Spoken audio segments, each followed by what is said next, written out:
Okay, now let's customize our material theme for our Compose app.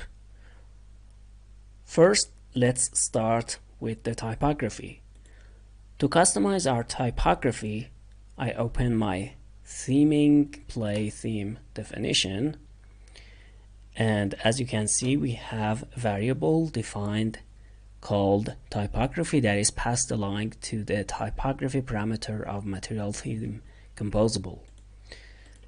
So typography, as you can see, is defined in the type.kt file, and it only defines the value for the body1 parameter, and it doesn't do much. In fact, it just uses the default font family for the font family parameter of body1, and normal font weight for font weight, and 16sp for font size.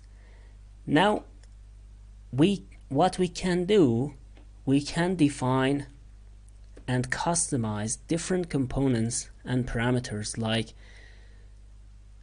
h1, h2, h3, which mean all headers, subtitle 1, subtitle 2, body 1, body 2, and so on and so forth. However, in order to have a consistent font family, which is recommended by Material Design, Material Design recommends you to use a limited number of font families across your application.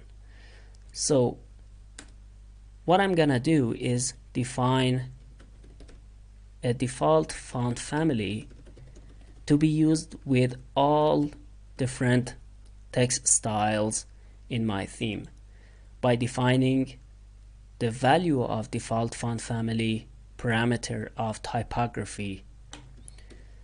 So this takes a font family value.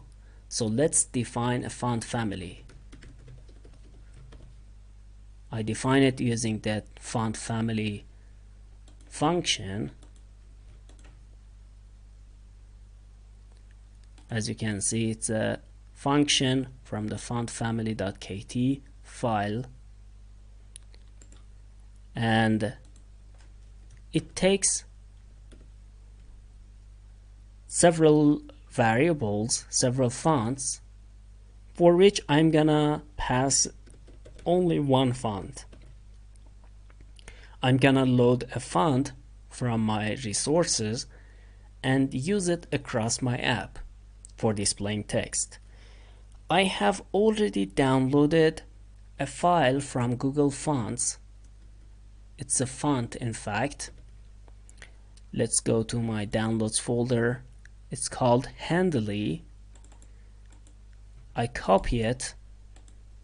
I go back to Android Studio, go to the resources section, and here right click, new Android resource directory.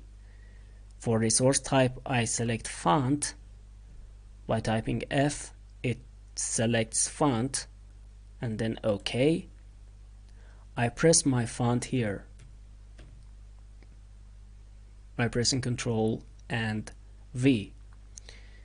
I paste it here, and then I change the name of the font to comply with the naming conventions and requirements of resources in Android. Handly, regular, and OK.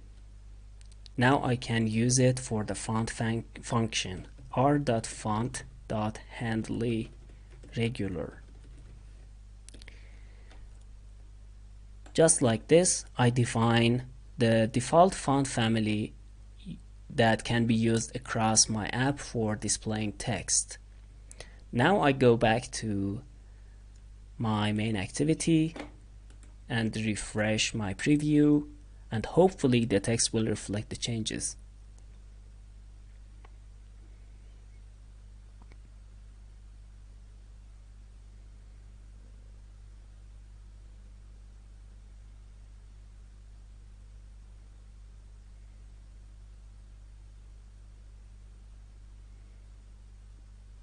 There we go. As you can see, the text changed to my new theme font that I have defined. So this way I customized the typography of my theme. Also note that before I go any further, let's see the effect of using the light theme, dark theme parameter of material theme and see how it affects our application. Let's open the theme file, and when we are calling the theme of our application, in fact we can do it in the preview, theming play. Here's where I preview my UI, and for dark theme I pass through to show you the effect of it, and refresh the preview.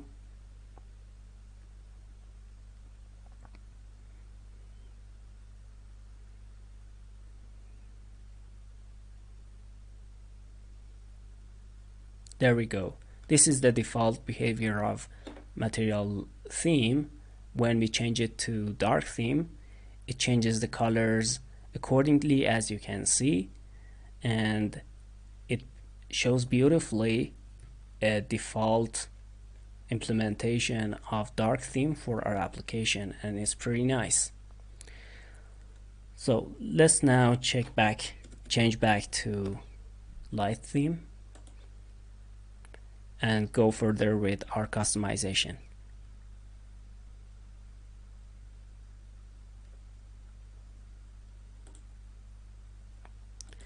Okay, next I'm gonna customize the colors, the color system that is defined.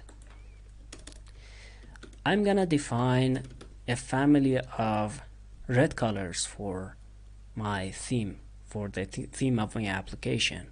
So I define red 200, and I define a color like, we know that RGB is FF like this,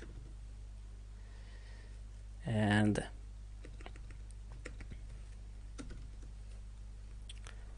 the first one is for the alpha, so I defined the second pair as FF, which changes that color to red. But this needs to be red 200, the 200, so I click this icon here, and from this drop down I go to material 200 because this intensity needs to be 200, and I select this color. Now I copy the resulting hex for the color, and it changes that. In fact, we didn't need to copy that color, it automatically updates this value over here.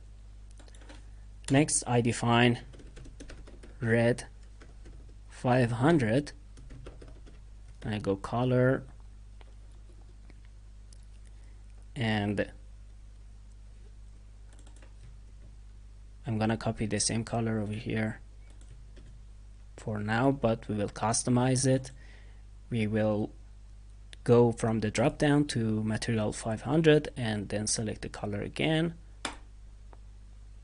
The hex value is updated to the new selection. Let's continue. Val, this time red 700. I paste the same value, but we will customize it. I open it by pressing the icon, and I change the intensity to material 700, and the color I selected. The hex value is updated to the selection, and instead of teal 200, let's select a new color like cyan 200, for example. Again, I paste the same color here, but we will customize it.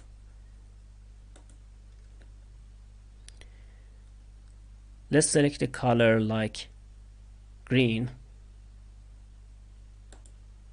but its intensity needs to be 200.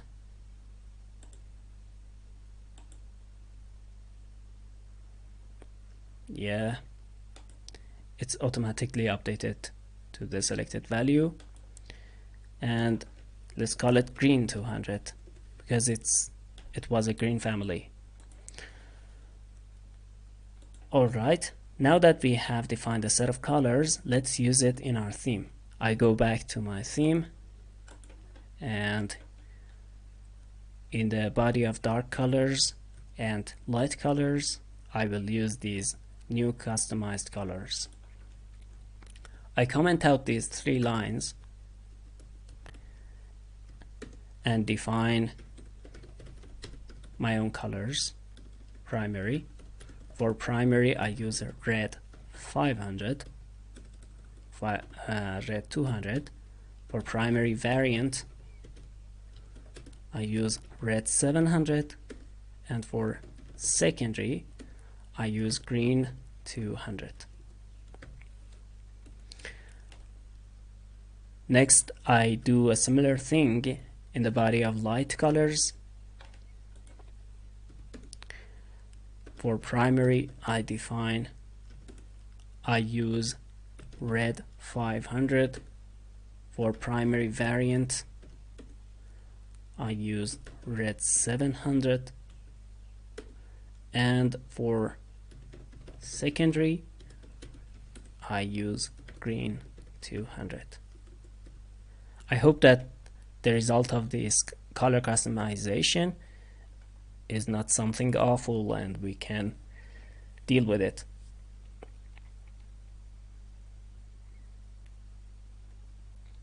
Let's wait for, yeah, not bad. We could change the color of that green color to something better from the blue family, for example, but it's fine. It's a matter of taste after all. So this way we customized the result, the color theme of our application, by defining a set of colors and passing it along to the colors parameter or material theme. Let's see how it looks in the dark theme. So in the preview, I pass the dark theme as true and update the preview.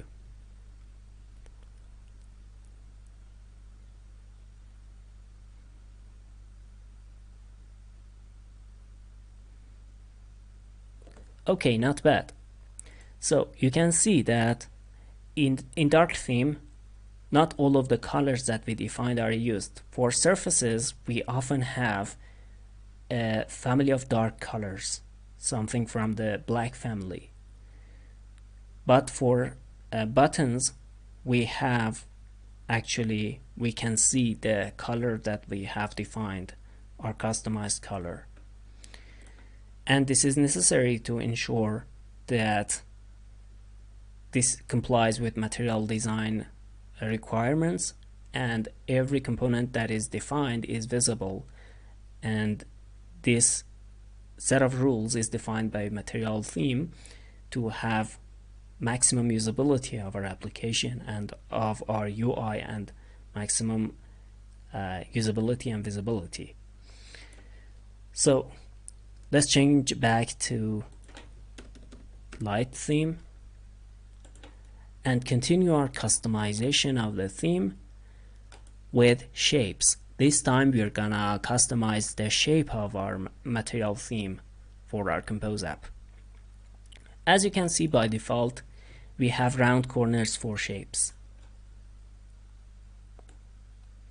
We have round corners for buttons, which are considered small components in material terminology. For this button, we have round corners. For the floating action button, for this button as well. And for large buttons, for large components, we have 0 round corners. We don't have any round corners. And this is intended, in fact. This is defined in the shape.kt file. As you can see, there's a very simple definition and customization already in place.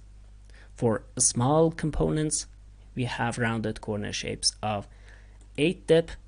For medium ones, we have rounded corners with the 4 dp amount, and for large ones, we have 0 round corners. What I'm gonna do is change this a little bit so that we see that in action, how it changes the shape behavior and shape appearance of components of our application.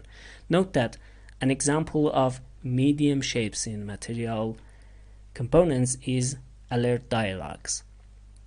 And for small ones, as I said, buttons are considered small. And for large ones, we have something like the model drawers and drawers in general. So I'm gonna first customize the large components. So let's change it from 0 to something quite observable like 32 and refresh the preview.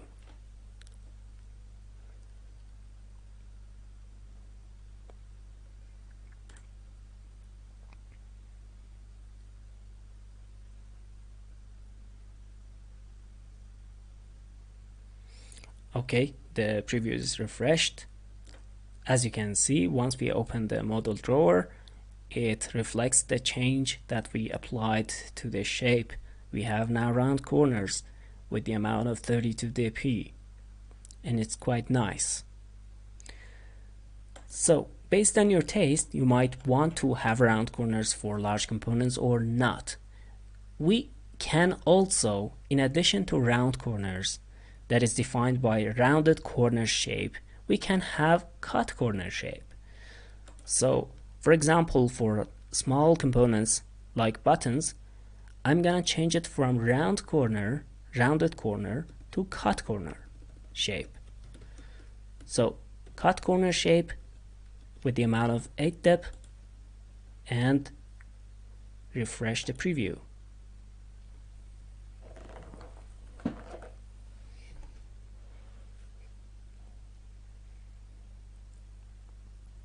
There we go. The buttons have now our customized shape, which is cut corner, and it's quite nice.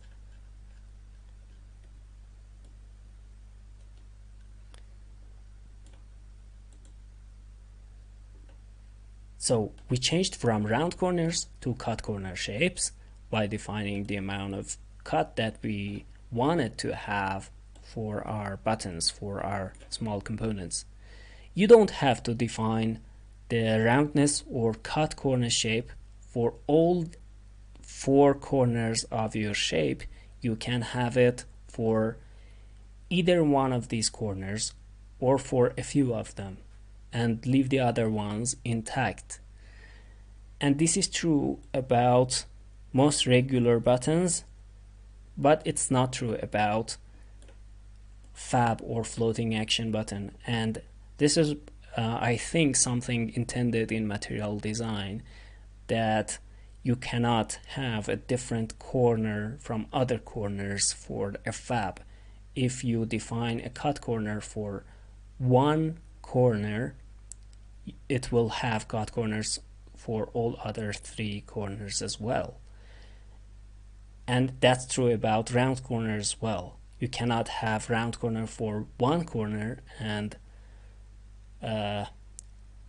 0 or other type of corner for other 3 corners of your fab.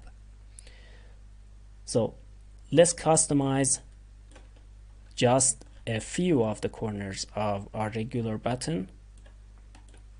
I go to my shape.kt file and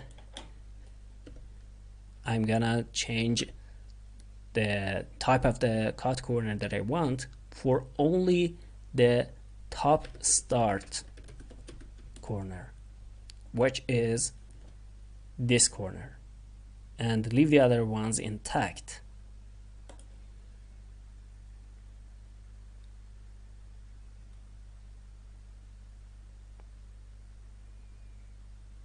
There we go. As you can see, now we have the cut corner and customized corner for only one corner of our button, the top start corner. Then we have top end and bottom start and bottom end.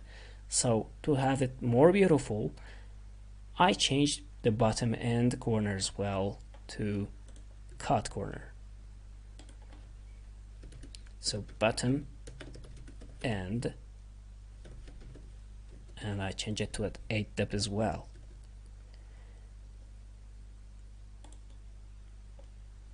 Refresh the preview.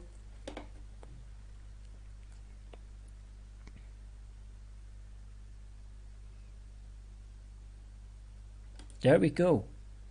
We are starting to have a completely customized theme and brand for ourselves, and it's nice. So once we have customized these stuff, we know that how we can customize the shapes, mainly the corners of our application. We can do a similar thing for our large components like the model drawer. I can customize only the top end and bottom end corner of my model drawer this way. Now, before applying the change, we have the round corners for all 4 corners, but let's refresh the preview, and then we will have for 2 of them as well only.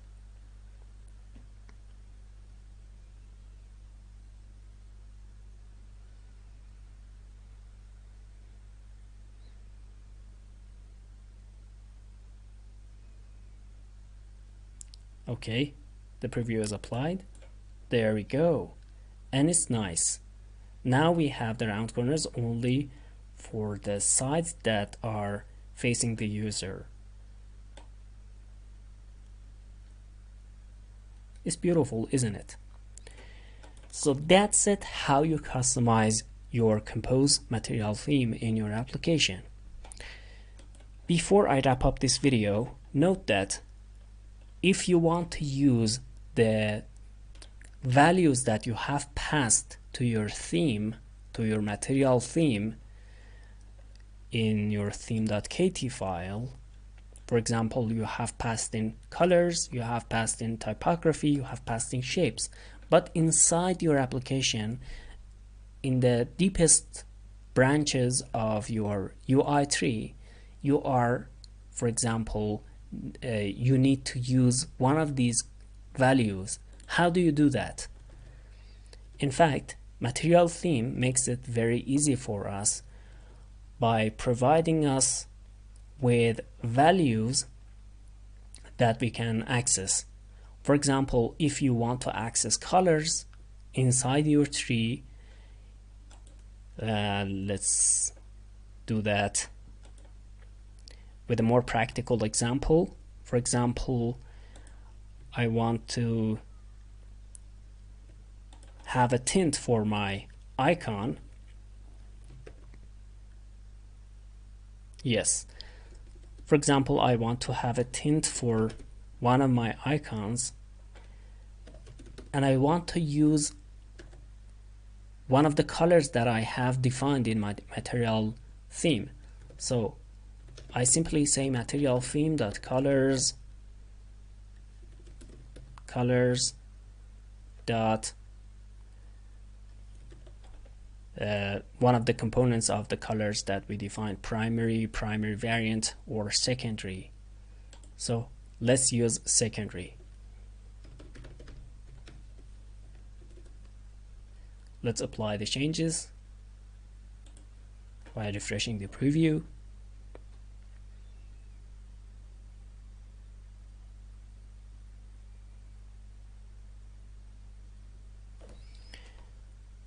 So if I zoom in, you can see that the tint has been applied and it is using the color that we had defined inside our theme as the secondary color of our material theme, and it is applied here. So my point here is that if you ever need to use the colors or any other parameters that you have passed to your material theme, all you need to do is call material theme dot that field, like colors, like typography, like shapes, and it is available for you, because material theme defines an object called material theme using the values that you have passed to the material theme composable, and then it makes it available to you across your UI tree. So wherever you need it, just call it and use it, and it's quite amazing and nice. So I hope that I made myself understood, and I hope that you liked this video. See you in the next one.